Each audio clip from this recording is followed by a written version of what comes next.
നാട്ടിലുള്ള കുട്ടികൾക്ക് ഏറ്റവും ബെസ്റ്റ് ആയിട്ട് പ്രിപ്പയർ ചെയ്ത് വരാൻ, അതായത് ഒരു എക്സാം പാസ്സാവുക മാത്രമല്ല, അത് കഴിഞ്ഞാൽ ഇവിടെ വന്നു കഴിഞ്ഞാൽ ഏറ്റവും നന്നായിട്ട് അവർക്ക് കോമ്പിറ്റന്റ് ആയിട്ട് എങ്ങനെ ഒരു അമേരിക്കയിലോ കാനഡയിലോ ഓസ്ട്രേലിയയിലോ പ്രിപ്പയർ ചെയ്ത് അതേ പ്രിപ്പറേഷനിൽ തന്നെ, അതേ നഴ്സിംഗ് സ്റ്റാൻഡേർഡിൽ തന്നെ, കോമ്പിറ്റൻസിയിൽ തന്നെ എങ്ങനെ ഒരു കുട്ടിയെ ആക്കി എടുക്കാം.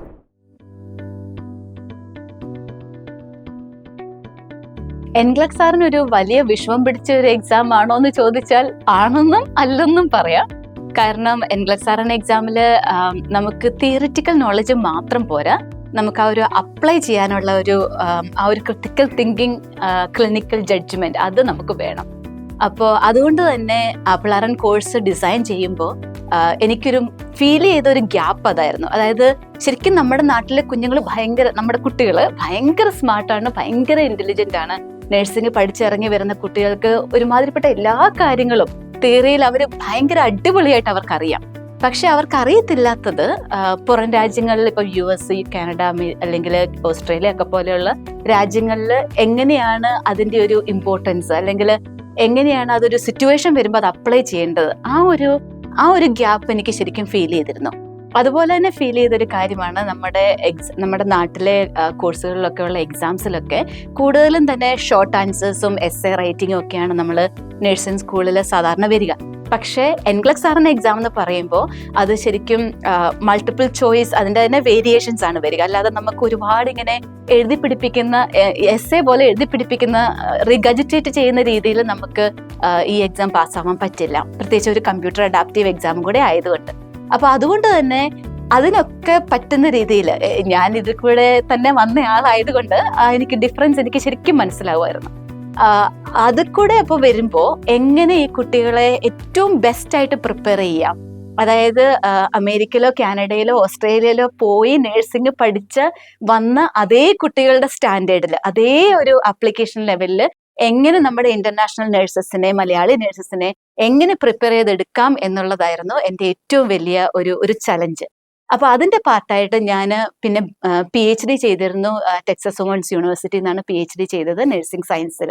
അപ്പോൾ അതിന്റെ ലാസ്റ്റ് പാർട്ട് വന്നപ്പോഴത്തേക്കും ഇത് തന്നെയായിരുന്നു എൻ്റെ മനസ്സിലും, എങ്ങനെ കുറച്ചുകൂടെ വാലിഡേഷൻ, ക്രെഡിബിലിറ്റി ഉണ്ടാക്കി ഒരു കോഴ്സ് ഡിസൈൻ ചെയ്യാം. അപ്പൊ അതിന്റെ പാർട്ടായിട്ട് എൻ്റെ PhD ചെയ്യുന്ന സമയത്ത് നമുക്ക് തീസിസ് ചൂസ് ചെയ്യാം.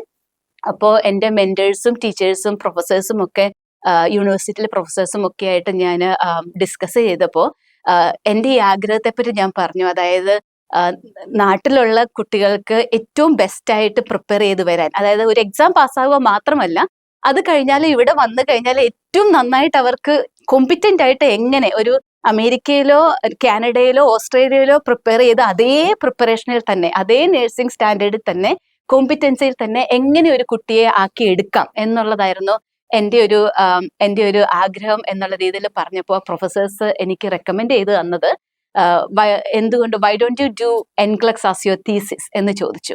അപ്പൊ അങ്ങനെയാണ് PhDയുടെ തീസിസിലേക്ക് വന്നപ്പോൾ എൻഗ്ലക്സിന്റെ പുതിയ നെക്സ്റ്റ് ജനറേഷൻ എൻഗ്ലക്സ് അപ്പോൾ ആയി വരുമായിരുന്നു. അപ്പൊ അതിന്റെ പാർട്ടായിട്ടുള്ള അവർ ഉപയോഗിക്കുന്ന ക്ലിനിക്കൽ ജഡ്ജ്മെന്റ് മെഷർമെന്റ് മോഡൽ, ആ മോഡലിനെ പറ്റിയായിരുന്നു ഞാൻ PhDയിൽ തീസിസ് ചെയ്തത്.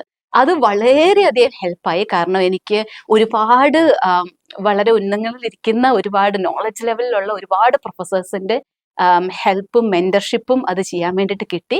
അതുകൊണ്ട് തന്നെ അതിൽ നിന്ന് പഠിച്ച കാര്യങ്ങൾ ഉപയോഗിച്ച് ഒരു കോഴ്സ് ഡിസൈൻ ചെയ്യാനും, പിന്നെ എൻഗ്ലക്സിന്റെ ട്രെയിനിങ് സെഷൻസിലും കോൺഫറൻസുകളും ഒക്കെ റെഗുലറായിട്ട് പങ്കെടുക്കാനും, അവരുടെ റിസർച്ച് ഡേറ്റയിൽ ഉള്ള കാര്യങ്ങൾ വായിച്ചെടുക്കാനും മനസ്സിലാക്കാനും, അവരുടെ സബ്ജക്റ്റിലുള്ള ഒരുപാട് പബ്ലിക്കേഷൻസ് ഉണ്ട്, റിസർച്ച് പബ്ലിക്കേഷൻസ്.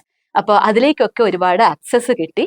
അപ്പോൾ അങ്ങനെയാണ് എൻഗ്ലക്സ് അല്ലെങ്കിൽ NGNയെ പറ്റി കൂടുതൽ ഡീറ്റെയിൽ ആയിട്ട്, ഇൻഡെപ്ത് ആയിട്ട് മനസ്സിലാക്കാനും, ക്വസ്റ്റ്യൻസ് എങ്ങനെയാണ് വരിക, എങ്ങനെയാണ് ചോദിക്കുക, എന്ത് പഠിക്കണം, എന്ത് അപ്ലൈ ചെയ്യണം എന്നുള്ള രീതിയിൽ കാര്യങ്ങൾ എല്ലാം മനസ്സിലാക്കി ഒരു പ്രോപ്പർ കോഴ്സ് ഡിസൈൻ ചെയ്യാനും എനിക്ക് സാധിച്ചത്.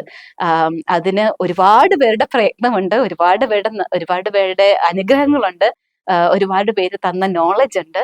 പക്ഷെ അതെല്ലാം കൂടെ കൂട്ടി നമ്മുടെ നാട്ടിൽ പഠിക്കുന്ന ഒരു കുട്ടിയുടെ മുറ്റത്തെത്തിക്കാൻ, കമ്പ്യൂട്ടറിൽ എത്തിക്കാൻ, 24/7 എത്തിക്കാൻ നമുക്ക് സാധിച്ചു എന്നത് ഒരു വലിയ അനുഗ്രഹമായിട്ട് തന്നെ കരുതുന്നു.